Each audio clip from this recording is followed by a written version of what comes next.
नमस्कार बांधवांनो, आपल्या सगळ्यांच्या आशीर्वादाने आज मतदारसंघामध्ये अत्यंत चांगलं असं वातावरण आहे।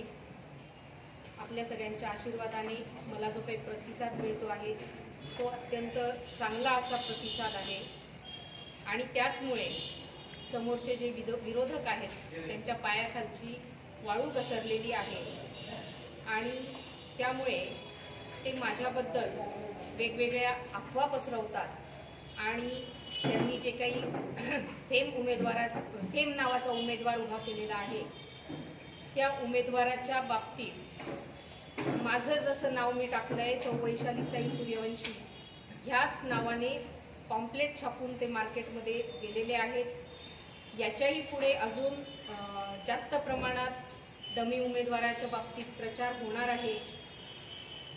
शेवटी असंही होऊ शकतं, म्हणजे मी ऐकलं आहे म्हणूनच मी पत्रकार परिषद घेते आहे की शेवटी वैशालीताई सूर्यवंशी यांनी भावाला पाठिंबा दिला असं पत्रक निघू शकतं। तर माझी आपल्या मार्फत सर्व मतदार बांधवांना, भगिनींना, सगळ्यांना माझी नम्र विनंती आहे की आपण या अशा कुठल्याही भूलथापाला बळी पडू नका। याबाबत मतदारांनी जागृत राहावं, सावध राहावं, काहीही अफवा आली तरी लक्ष देऊ नये ही मी आपल्या मार्फत सर्व मतदारांना विनंती करते। आमदारांनी पैशाच्या आणि सत्तेच्या बळावर विशिष्ट समाजाला मतदानापासून वंचित ठेवण्याचा विचार त्यांचा चाललेला आहे। उदाहरणार्थ मुस्लिम समाज जर असेल तर त्यांना हाताला शाई लावून टाकायची आणि त्यांना काहीतरी देऊन सांगायचं की तुमचं मतदान झालेलं आहे, असं होऊ शकतं। म्हणून माझी सर्व बांधवांना आपल्या मार्फत विनंती आहे की तसं कुणीही केलं तरी आपण अशा गोष्टीला भूलथापांना, अशा चुकीच्या गोष्टीला आपण सरेंडर होऊ नये किंवा चूक आपल्या हातून होऊ नये याची आपण काळजी घ्यावी। काल परवाच मी मैत्रेयाच्या बाबतीत एक व्हिडिओ पाठवला। मैत्रेयाचे ज्यांचे पैसे त्याच्यात अडकलेले आहेत, आपण पाहतोय गेल्या 10 वर्षापासून आमदारांनी शब्द दिला होता की मी मैत्रेय धारकांचे पैसे मी वापस आणून देईन, त्याच्यासाठी प्रयत्न करेल, परंतु त्यांची पूर्ण प्रॉपर्टी मैत्रेयाची गेली तरी सुद्धा जे ठेवीदार होते त्यांचे पैसे अद्यापपर्यंत मिळालेले नाहीत। आणि इतके दिवस मग अमोल शिंदे असतील, तेही सत्तेत होते, त्यांनीही कधीही या गोष्टीवर त्यांनी विचार उठवला नाही, आवाज उठवला नाही।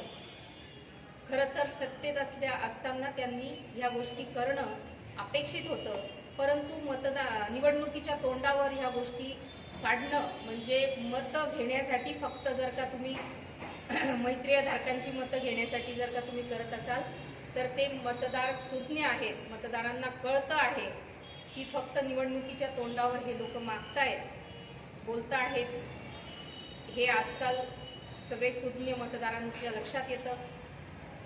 बांधवांनो, पाचोरा तालुक्यामध्ये, शहरामध्ये असेल किंवा वडगाव शहरामध्ये असेल, ऑक्सिजन पार्कसाठी जागा सोडलेली असते, ग्रीन झोन म्हणून।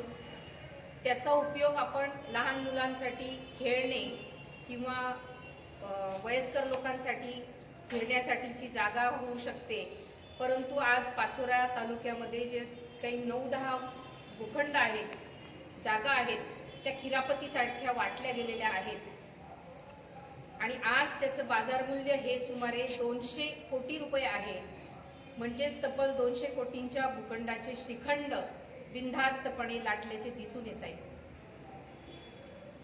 पाचोरा शहरात पाणी पुरवठा जो होतो तो अगदी दूषित प्रमाणामध्ये होतो। आमदारांनी मोठा गाजावाजा केला आणि पाणी पुरवठ्याचे जे काही फिल्टर प्लांट बसवला तो प्लांट बंदच आहे।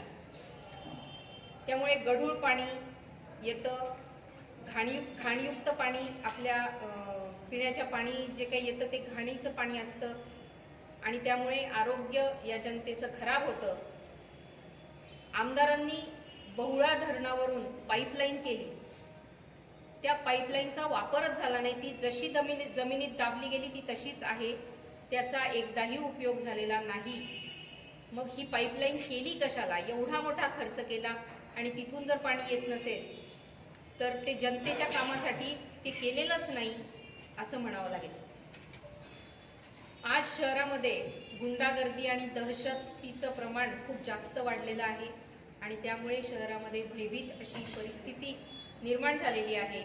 शांततेचा भंग झालेला आहे आणि तेव्हा अशा अशांत वातावरणामध्ये विकास कसा होऊ शकतो हे मोठं प्रश्नचिन्ह आज या पाचोरा बडगाव मतदारसंघामध्ये झालेलं आहे. आज ही पत्रकार परिषद ह्या काही मुद्द्यांसाठी होती. बाकी पुढील मुद्दे जे आहेत ते अभयदादा बोलतीलच आपल्याशी. धन्यवाद. असं डिक्लेअर करण्या तुमच्याकडे असे काय पुरावे आहेत?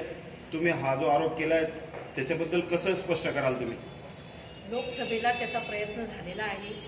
आम्हाला त्यातल्याच काही लोकांनी सांगितलेलं आहे मतदारांपैकी, आणि असं डायरेक्ट प्रूफ कोणी देऊ शकत नाही त्या बाबतीतचं.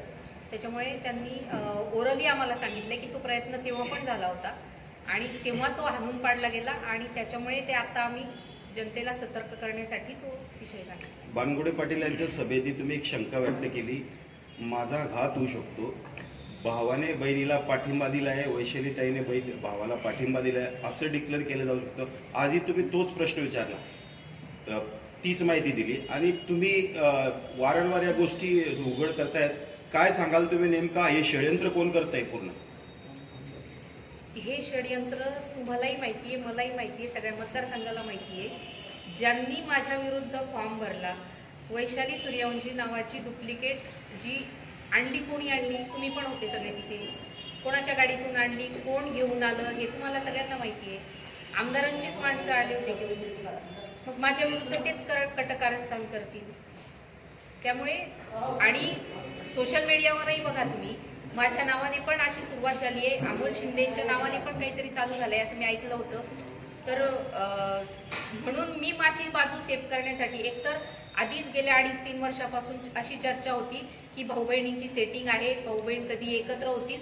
मला फक्त मी तो मुद्दा फोडण्यासाठी, मी माझी काळजी घेण्यासाठी प्रिकॉशन म्हणून मी तो मुद्दा जो लावून धरला की जी शेवटी रिस्क आहे ती मी बोलून दाखवली. आणि ती जनतेला मी आता प्रत्येक गावात जाते ना, मी प्रत्येक गावात हे सांगते की तुम्हाला आदल्या रात्री जरी कोणी सांगितलं की वैशाली सूर्यवंशींनी भावाला पाठिंबा दिला असं जर कोणी सांगितलं तर या अफवेवर विश्वास ठेवू नका. हे मी प्रत्येक गावात सांगते. आमच्या पदाधिकाऱ्यांना, कार्यकर्त्यांना देखील सांगितलेलं आहे. आणि आपल्या माध्यमातून मी अजून एक गोष्ट सांगेल की हे जे काही मी नेहमीच सांगते, ही जी काही मी निवडणुकीत उतरलेली आहे हे धर्म विरुद्ध अधर्माची लढाई आहे आणि नेहमी धर्माचाच विजय होतो.